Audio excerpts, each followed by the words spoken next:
അപ്പോൾ നമ്മളിന്ന് ബംഗ്ലാദേശിനെ പറ്റി ആണ് പഠിക്കാൻ പോകുന്നത്. അതിന്റെ റീസൺ നിങ്ങൾക്ക് അറിയാം. ഓക്കെ, ബംഗ്ലാദേശിൽ വലിയൊരു ടെർമോയിൽ നടക്കുകയാണ്. ഓക്കെ, പക്ഷെ നമ്മൾ ഈ ടോപ്പിക്ക് ഡിസ്കസ് ചെയ്യുന്നു, ഷെയ്ഖ് ഹസീനയുടെ ഫ്ലൈറ്റ് ഡിസ്കസ് ചെയ്യുന്നു. ഇതിനൊക്കെ മുമ്പ് നമുക്ക് കുറച്ച് ബേസിക്സ് അറിയണം. ഓക്കെ, അപ്പൊ ഞാൻ ഈ ഒരു ക്ലാസ്സിനെ ഡിഫറെന്റ് പാർട്സ് ആയിട്ടായിരിക്കും ഡിവൈഡ് ചെയ്യുന്നത്. ആദ്യം ബംഗ്ലാദേശിന്റെ ലിബറേഷൻ നമുക്ക് പഠിക്കണം. ബംഗ്ലാദേശ് എങ്ങനെ ഉണ്ടായി എന്നുള്ളത് പഠിക്കണം. അതിനുശേഷം ബംഗ്ലാദേശിന്റെ ജേർണി നമ്മൾ പഠിക്കും. 71 തൊട്ട് 2024 വരെ ബംഗ്ലാദേശ് എങ്ങനെയാണ് മൂവ് ചെയ്തത്. അതിനകത്ത് ഷെയ്ഖ് ഹസീനയുടെ റോള് നമ്മൾ എടുത്തു പഠിക്കും. അവസാനത്തെ പാർട്ടിൽ നമ്മൾ എന്തായിരിക്കും പഠിക്കുന്നത്? ഇപ്പോൾ നടക്കുന്ന ക്രൈസിസ് എന്താണ്, what is the reason behind it. പിന്നെ നിങ്ങൾക്ക് പലർക്കും അറിയാത്ത അതിനകത്ത് ഇന്നർ ലെയറിൽ കിടക്കുന്ന കുറച്ച് കാര്യങ്ങളൂടെ ഞാൻ ഡിസ്കസ് ചെയ്യും. പിന്നെ ഇത് കൺക്ലൂഡ് ചെയ്യുന്നത് എങ്ങനെയായിരിക്കും? ഇതിൽ ഏതെങ്കിലും എക്സ്റ്റേണൽ പാർട്ടീസ് ഉണ്ടോ, ഇന്ത്യ ഇത് എങ്ങനെ എഫക്ട് ചെയ്യും, അല്ലെങ്കിൽ ഇന്ത്യയുടെ റോൾ എന്താണ്. ഇങ്ങനെ ആയിരിക്കും നമ്മൾ ക്ലാസ് സ്ട്രക്ചർ ചെയ്യുന്നത്. അപ്പൊ ഫസ്റ്റ് പാർട്ട് എന്താണ്? Formation of Bangladesh. പലർക്കും അറിയായിരിക്കും, എന്നാലും നമുക്കൊരു കണക്ഷൻ കിട്ടാൻ വേണ്ടി എന്ത് ചെയ്യും?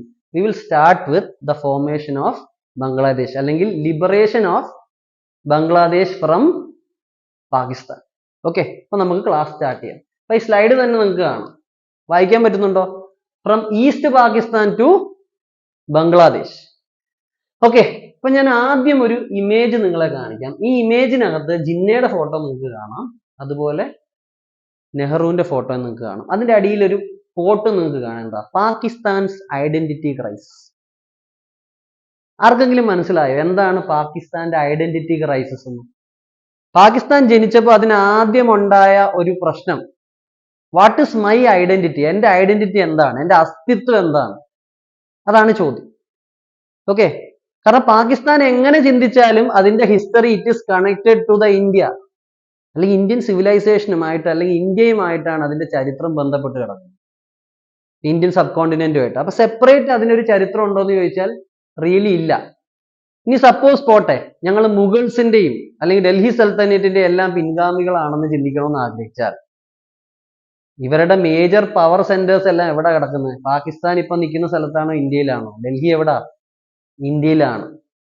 ഓക്കെ, സോ അവർക്ക് ഒരു ഐഡന്റിറ്റി കണ്ടുപിടിക്കണം. അതായിരുന്നു അവരുടെ ഏറ്റവും വലിയ പ്രശ്നം. അവസാനം അവർ ഏത് ഐഡന്റിറ്റിയിലേക്ക് എത്തിച്ചേർന്നത്? ആ ഡിവിഷൻ ഉണ്ടാക്കിയ റീസണിലേക്ക് തന്നെ അവർ എത്തിച്ചേരാൻ ശ്രമിച്ചു. എന്താണ്? Religious identity. Pakistan is going to be a Muslim state or Islamic state. അതാണ് അവര് ശ്രമിച്ച ഒരു ഐഡന്റിറ്റി. പക്ഷെ അതിനകത്തും അവര് പൂർണ്ണമായിട്ട് സക്സീഡ് ചെയ്തില്ല എന്ന് വേണമെങ്കിൽ പറയേണ്ടി വരും. Okay, clear? ഇത്രയും കാര്യങ്ങൾ മനസ്സിലാക്കുമോ? പാകിസ്ഥാൻ സെർച്ച് ഫോർ ഐഡന്റിറ്റി, സ്വന്തമായിട്ടൊരു ഐഡന്റിറ്റി അവന് കണ്ടുപിടിക്കാൻ പറ്റുന്നില്ല, ശ്രമിക്കുവാണ്. ക്ലിയർ? അതിനു മുമ്പ് നിങ്ങൾക്ക് പാകിസ്ഥാന്റെ ഒരു ഇന്ത്യയുടെയും കൂടെ ഒരു മാപ്പ് ജസ്റ്റ് ഞാൻ നിങ്ങളെ കാണിച്ചു തരാം. ഓക്കെ, നിങ്ങൾക്കറിയാം 1940s എൻഡിൽ വി ഹാഡ് എ വാർ വിത്ത് പാകിസ്ഥാൻ. കാശ്മീരിന്റെ കുറച്ച് ഭാഗം പാകിസ്ഥാൻ കൊണ്ടുപോയി. ഇതിനെ നമ്മൾ വിളിക്കുന്ന പേരെന്താണ് സ്റ്റുഡൻസ്? പാക് ഒക്യുപ്പൈഡ് കശ്മീർ എന്നാണ് നമ്മൾ ഇതിനെ വിളിക്കുന്നത്. ഓക്കെ, പാകിസ്ഥാൻകാർ ഈ സ്ഥലത്തിനെ വിളിക്കുന്നത് എന്തായിരിക്കും? ആസാദ് കശ്മീർ. അതായത് ഇന്ത്യയുടെ പിടുത്തത്തിൽ നിന്ന് ഞങ്ങള് കശ്മീരിനെ മോചിപ്പിച്ചുകൊണ്ട് പോയി. ഇതിനെ അവര് വിളിക്കുന്ന പേരെന്താ? ആസാദ് കശ്മീർ. പിന്നെ ഇന്ത്യയുടെ ഭാഗത്തൊരു കശ്മീർ ഉണ്ട്, നമ്മൾ ഇതിനെ ജമ്മു കാശ്മീർ എന്ന് വിളിക്കും. അവരെന്ത് വിളിക്കും ഇതിനെ? ആർക്കെങ്കിലും പറയാമോ? പാകിസ്ഥാൻ നമ്മുടെ കയ്യിലുള്ള കശ്മീരിനെ വിളിക്കും IOK, ഇന്ത്യൻ ഒക്കുപൈഡ് കശ്മീർ എന്ന് അവർ വിളിക്കും. അവരുടെ കയ്യിലിരിക്കുന്ന കശ്മീരിനെ നമ്മൾ എന്ത് വിളിക്കും? പാകിസ്ഥാൻ ഒക്കുപൈഡ് കശ്മീർ. ക്ലിയർ? പിന്നെ ഇവിടെ ഒരു ഗിൽഗിറ്റ് ബൾട്ടിസ്ഥാൻ ഉണ്ട്. ഈ ഭാഗവും it is also disputed basically. Clear? ഇന്ത്യയും പാകിസ്ഥാനുമായിട്ട് ഡിസ്പ്യൂട്ടഡ് ആണ്. പിന്നെ നിങ്ങൾക്ക് ഈ ഒരു ചെറിയ സ്ഥലം കാണാം, ഷക്സ്ഗം വാലി എന്ന് പറഞ്ഞു. പിന്നെ ഇവിടെ ഒരു അക്സൈ ചിൻ നിങ്ങൾക്ക് കാണാം. ഈ അക്സൈ ചിൻ 1962 യുദ്ധത്തിൽ ചൈന നമ്മുടെ കയ്യിൽ നിന്ന് എടുത്തുകൊണ്ട് പോയ സ്ഥലം. ഇനി നിങ്ങൾ മനസ്സിലാക്കുക, ഈ ഗിൽഗിറ്റ് ബാൾട്ടിസ്ഥാനിലെ കുറച്ച് സ്ഥലം, ഇതിന്റെ മുകളിൽ കിടക്കുന്ന ഈ ഒരു സ്ഥലം, this is a disputed territory, right? പക്ഷെ ഈ Shaksgam valley 1963 Pakistan has ceded it to China. നിങ്ങൾ മനസ്സിലാക്കുക, ഇന്ത്യയും പാകിസ്ഥാനും ഡിസ്പ്യൂട്ട് ഉള്ള ഒരു സ്ഥലം, അത് പാകിസ്ഥാൻ എന്താ ചെയ്തേക്കുന്നത്? ചൈനയ്ക്ക് കൊടുക്കുന്നു. ക്ലിയർ? അപ്പൊ ഇങ്ങനെയുള്ള കാര്യങ്ങളാണ് ഇവിടെ നടക്കുന്നത്. ഓക്കെ, ദിസ് ഇസ് എ മാപ്പ്. ഇനി ഞാൻ നിങ്ങളെ പാകിസ്ഥാന്റെ പൊളിറ്റിക്കൽ മാപ്പ് കാണിച്ചു തരാം. ഇതിനൊരു ഉദ്ദേശമുണ്ട്. പാകിസ്ഥാന്റെ ഐഡന്റിറ്റി ക്രൈസിസ് എന്തുകൊണ്ട് അവിടെ ഉണ്ടെന്നുള്ളത് നിങ്ങൾക്ക് ഈ മാപ്പ് കാണുമ്പോൾ മനസ്സിലാവും. പാകിസ്ഥാൻ നിങ്ങൾ നോക്കിക്കഴിഞ്ഞാൽ അതിന്റെ പല ഡിവിഷൻസ് നിങ്ങൾക്ക് കാണാം. Northern area, north west frontier, federally administered region, Balochistan, Punjab, Sindh, അങ്ങനെ പല രീതിയിൽ. ശരിക്കും നിങ്ങൾ ഇപ്പോഴത്തെ പാകിസ്ഥാൻ നോക്കിക്കഴിഞ്ഞാൽ പാകിസ്ഥാനിനകത്ത് 4 പ്രോവിൻസുകളാണ് സ്റ്റുഡൻസ് ഉള്ളത്. It has 4 provinces. നമ്മുടെ സ്റ്റേറ്റ്സ് പോലെ പാകിസ്ഥാൻ എന്താ ഉള്ളത്? 4 പ്രോവിൻസസ് ഉള്ളത്. ഏതൊക്കെയാ 4 പ്രോവിൻസസ്? ഒന്ന് സിന്ധ്, പിന്നെ അത് കഴിഞ്ഞ് ബലോചിസ്ഥാൻ, പിന്നെ പഞ്ചാബ്. 4ാമത്തെ അവരുടെ പ്രോവിൻസിന്റെ പേരെന്താണ്? ഖൈബർ പക്തൂൺവ എന്നാണ് പേര്. ഓക്കെ, ഖൈബർ പക്തൂൺവ. അങ്ങനെ 4 പ്രോവിൻസസ് ആ ഉള്ളത്. ഏതൊക്കെയാണ്? പഞ്ചാബ്, സിന്ധ്, ബലോചിസ്ഥാൻ ആൻഡ് ഖൈബർ പക്തൂൺവ. ക്ലിയർ? പണ്ട് ഈ പറയുന്ന ഫാട്ടായും ഖൈബർ പക്തൂൺവയും 2 സെപ്പറേറ്റ് ആയിട്ടുള്ള റീജിയൻ ആയിരുന്നു. പക്ഷെ പിന്നീട് ഈ ഖൈബർ പക്തൂൺവയും ഫാട്ടയും കൂടെ മെർജ് ചെയ്ത് ഒറ്റ പ്രോവിൻസ് ആയി. അപ്പൊ ഇപ്പൊ പാകിസ്ഥാൻ എത്ര പ്രോവിൻസ് ഉണ്ട്? 4 province. Sindh, Balochistan, Punjab and Khyber Pakhtunkhwa. Clear? പിന്നെ ഇവർക്കൊരു സെൻട്രലി അഡ്മിനിസ്ട്രേറ്റഡ് അല്ലെങ്കിൽ ഫെഡറലി അഡ്മിനിസ്ട്രേറ്റഡ് റീജിയൻ ഉണ്ട്. പഞ്ചാബിന്റെ എൻഡിൽ തന്നെ ഇങ്ങനെ ഒരു ചെറിയ സ്ഥലം നിങ്ങൾക്ക് കാണാൻ പറ്റും. ഇതിനെയാണ് എന്ത് പറയുന്നത്? ഇവരുടെ ക്യാപിറ്റൽ ടെറിട്ടറി. നമ്മുടെ ഡൽഹി പോലെ ഇസ്ലാമാബാദ് ക്യാപിറ്റൽ ടെറിട്ടറി. പിന്നെ 2 ഡിസ്പ്യൂട്ടഡ് ടെറിട്ടറി ഉണ്ട്. ഏതൊക്കെയായിരിക്കും? ഈ ഗിൽഗിറ്റ് ബൾട്ടിസ്ഥാനും അതുപോലെ നമ്മൾ പാകിസ്ഥാൻ ഒക്കുപൈഡ് കശ്മീർ എന്ന് വിളിക്കുന്ന അവര് ആസാദ് കശ്മീർ എന്ന് പറയുന്ന സ്ഥലം. ഇപ്പൊ പാകിസ്ഥാന് ടോട്ടലി 4 പ്രോവിൻസുകൾ, ഒരു federally administered area and 2 disputed area. Clear ആണോ? ഇത് എന്തിനാ ഞാൻ നിങ്ങളെ ഇതൊക്കെ പറഞ്ഞു തരുന്നത്? ഞാൻ ഇവിടെയും കാണിച്ചിട്ടുണ്ട്.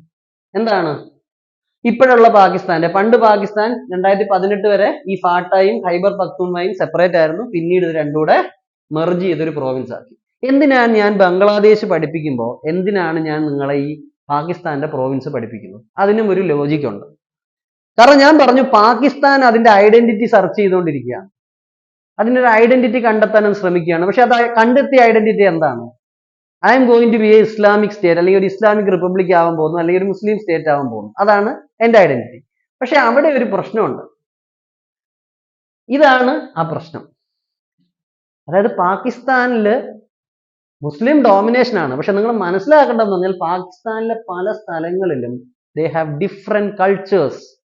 പഞ്ചാബിലെ കൾച്ചർ വേറെ, സിന്ധിലെ കൾച്ചർ വേറെ, ആസാദ് കശ്മീരിലെ കൾച്ചർ വേറെ, ഗിൽഗിറ്റ് ബൾട്ടിസ്ഥാനിലെ കൾച്ചർ വേറെ, ഖൈബർ പക്തൂൺവയിലെ കൾച്ചർ വേറെ, ബലോചിസ്ഥാനിലെ കൾച്ചർ വേറെ. അപ്പൊ ഈ കൾച്ചറുകളെ ഒരുമിപ്പിക്കാൻ പാകിസ്ഥാൻ ഇപ്പോഴും കഴിഞ്ഞിട്ടില്ല. കാരണം നിങ്ങൾ കണ്ടിട്ടുണ്ടാവും, ഖൈബർ പക്തൂൺവ റീജിയനിൽ പാകിസ്ഥാൻ ആർമിയുടെ എതിരെ അറ്റാക്ക് നടക്കുന്നു. അവിടെ പഷ്തൂണുകളാണ് ഉള്ളത്. ഈ പഷ്തൂണുകൾ തന്നെയാണ് ഭൂരിഭാഗം എവിടെ ഉള്ളത്? ആർക്കെങ്കിലും പറയാമോ? അഫ്ഗാനിസ്ഥാനിലുള്ളത്. So Pakistan army struggling with them. നിങ്ങൾ ബലോചിസ്ഥാനിൽ നോക്കിക്കോ, ബലോച്ചികൾ സ്ട്രഗിൾ ചെയ്യുകയാണ് അഗെയിൻസ്റ്റ് പാകിസ്ഥാൻ എസ്റ്റാബ്ലിഷ്മെന്റ്. അപ്പം ഇസ്ലാം എന്ന് പറയുന്ന ഒരു ബാനറിൽ പാകിസ്ഥാൻ ഇവരെ എല്ലാം കൂടെ ഒരുമിച്ച് കൊണ്ടുവരാൻ പറ്റിയിട്ടുണ്ടോ? പറ്റിയിട്ടില്ല ഇതുവരെ. They have not succeeded yet. Clear ആണോ ഞാൻ എന്തുകൊണ്ടാണ് ഇത് പറഞ്ഞതെന്ന്? The basic. Okay, are you able to get the basic? Okay, അപ്പൊ ഈ കൾച്ചറുകൾ ഡിഫറെന്റ് ആയതുകൊണ്ട് Pakistan is not able to unite this in the name of Islam. ഇത് എന്തിനാ ഞാൻ പഠിപ്പിക്കുന്നതെന്ന് പറഞ്ഞു കഴിഞ്ഞാൽ യു വിൽ അണ്ടർസ്റ്റാൻഡ്. നിങ്ങൾക്ക് വേറൊരു പിക്ചർ കൂടെ ഞാൻ കാണിച്ചു തരാം. ഇത് നമ്മുടെ പാകിസ്ഥാനാണ്. ഇതാണ് ഞാൻ പറയുന്നത് ഖൈബർ പക്തൂൺവ റീജിയൻ. നിങ്ങൾക്ക് കാണാമെന്ന് ഞാൻ വിശ്വസിക്കുന്നു. ഇതിന്റെ അപ്പുറത്തൊരു ലൈൻ ഉണ്ട്. ഈ ലൈനിന്റെ പേരെന്താണെന്ന് അറിയാമോ?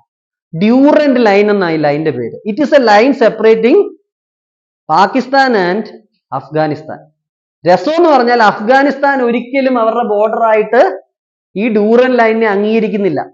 ഇത് അഫ്ഗാനിസ്ഥാനിൽ നോർമൽ ഗവൺമെന്റ് ഉള്ളപ്പോഴും ഇപ്പോഴത്തെ താലിബാൻ ആണെങ്കിലും ദേ don't agree with this Durand line. കാരണം ഈ പഷ്തൂണുകളുടെ സ്ഥലമാണ് ഈ രണ്ടും. ഈ ഖൈബർ പക്തൂൺവയും ഇപ്പുറത്തെ സൈഡിലുള്ള നിങ്ങളുടെ അഫ്ഗാനിസ്ഥാനും 2 സ്ഥലത്തും ഉള്ളത് ആരാ? പഷ്തൂൺ തന്നെയാണ്. അപ്പൊ അവർ പറഞ്ഞു ഇതെല്ലാം കോമൺ ആണ്, ഞങ്ങളുടെ ഏരിയ ആണ്, ഞങ്ങളുടെ ഇങ്ങോട്ടും പോകണം, പാകിസ്ഥാൻ കൺട്രോൾ ചെയ്യാൻ പറ്റും. ഇവിടെ പാകിസ്ഥാൻ മിലിറ്ററി നിൽപ്പുണ്ട് ഈ ബോർഡറിൽ. So for Taliban and Afghan people they don't agree with this Durand line. അവിടെയും പ്രശ്നമാണ്. അപ്പൊ പക്തൂൺവ റീജിയനിലുള്ള ആൾക്കാർ Pashtuns they many times fight against Pakistan establishment. ഇവിടെ തന്നെയാണ് പാകിസ്ഥാൻ നേരിടുന്ന ഏറ്റവും വലിയ തലവേദന. TTPK, തെഹരീക്കെ താലിബാൻ പാകിസ്ഥാൻ, പഷ്തൂണുകളുടെ ഫോഴ്സ് ആണ്. ഇത് ശരിക്കും പറഞ്ഞാൽ അഫ്ഗാൻ താലിബാനുമായിട്ട് റിലേറ്റ് ചെയ്യുന്ന ഒരു ഗ്രൂപ്പാണ്. But they are trouble makers for Pakistan. അപ്പൊ ഞാൻ പറഞ്ഞത് മനസ്സിലായോ എന്താണ്? പാകിസ്ഥാൻ ഒരു ഐഡന്റിറ്റി സെർച്ച് ചെയ്തു, പക്ഷെ ഇപ്പോഴും അവൻ ആ ഐഡന്റിറ്റി മെയിൻറ്റെയിൻ ചെയ്യാൻ സക്സീഡ് ചെയ്തിട്ടില്ല. അതിന്റെ തെളിവാണ്. പിന്നെ ഒരു കാര്യം കൂടെ ഞാൻ നിങ്ങൾക്ക് പറഞ്ഞു തരുന്നുള്ളത്, ഇത്രയും സ്റ്റേറ്റുകൾ ഉണ്ടെങ്കിലും ഇത്രയും പ്രോവിൻസുകൾ ഉണ്ടെങ്കിലും ഏതൊരു പ്രോവിൻസ് ആണ് ഡോമിനേറ്റ് ചെയ്യാന്ന് നിങ്ങളോട് ഞാൻ ചോദിച്ചു കഴിഞ്ഞാൽ ഈ പഞ്ചാബാണ് ഡോമിനേറ്റ് ചെയ്യുന്നത്. ഓക്കെ, അതുകൊണ്ട് വേണമെങ്കിൽ പാകിസ്ഥാനെ ഒരു പഞ്ചാബി ഡോമിനേറ്റഡ് രാജ്യം എന്ന് വേണമെങ്കിൽ പറയാം. കാരണം ജനറൽസ് ആയിക്കോട്ടെ, പ്രസിഡന്റ് ആയിക്കോട്ടെ, എല്ലാം പഞ്ചാബിലാണ് കോൺസെൻട്രേറ്റ് ചെയ്യുന്നത്, കുറച്ചൊക്കെ സിന്ധിൽ. പാകിസ്ഥാനിലെ എക്കണോമിക്, സോഷ്യൽ, പൊളിറ്റിക്കൽ ബെനിഫിറ്റ്സ് എങ്ങോട്ട് എത്തുന്നില്ല? ബലൂചിസ്ഥാനിലേക്ക് എത്തുന്നില്ല, ഗിൽഗിൽ ബാൾട്ടിസ്ഥാനിലേക്ക് എത്തുന്നില്ല, ആസാദ് കശ്മീരിലേക്ക് എത്തുന്നില്ല. ഇവിടെ ഉള്ളവർക്കാണ് ഈ ബെനിഫിറ്റ് എല്ലാം കിട്ടുന്നത്. അതുകൊണ്ട് ബാക്കി ഏരിയയിലുള്ളവർ എന്താണ്? കുറെയൊക്കെ അസ്വസ്ഥരാണ്. ബലൂച്ചികൾ പറയുന്നു ഞങ്ങൾ മിനറൽ റിച്ച് ആണ്, ഞങ്ങളുടെ അവിടെ കുറെ അധികം റിസോഴ്സസ് ഉണ്ട്, പക്ഷെ ഞങ്ങൾക്ക് നിങ്ങൾ ഒന്നും തരുന്നില്ല. സോ അവിടെ എന്തുണ്ട്? ബലൂചിസ്ഥാൻ ലിബറേഷൻ ആർമി ഉണ്ട്, ഇടയ്ക്കിടയ്ക്ക് പാകിസ്ഥാനെതിരെ അവർ ഒരു ബോംബ് പൊട്ടിക്കും. ഖൈബർ പക്തൂൺവായിലും ഈ പ്രശ്നങ്ങളുണ്ട്. ഞങ്ങളുടെ കൾച്ചറിനെ നിങ്ങൾ അംഗീകരിക്കുന്നില്ല, ഞങ്ങളെ ബോർഡർ കടന്ന് അഫ്ഗാനിസ്ഥാനിലേക്ക് പോകാൻ സമ്മതിക്കുന്നില്ല, കാരണം ഞങ്ങളും അവരും പക്തൂണുകളാണ്. We are both Pashtuns. ഇതാണ് പാകിസ്ഥാന്റെ ഒരു അവസ്ഥ. പ്രശ്നം എന്താ? Punjabi domination in army, in politics, in economy, എല്ലാത്തിലും. ക്ലിയർ ആണോ?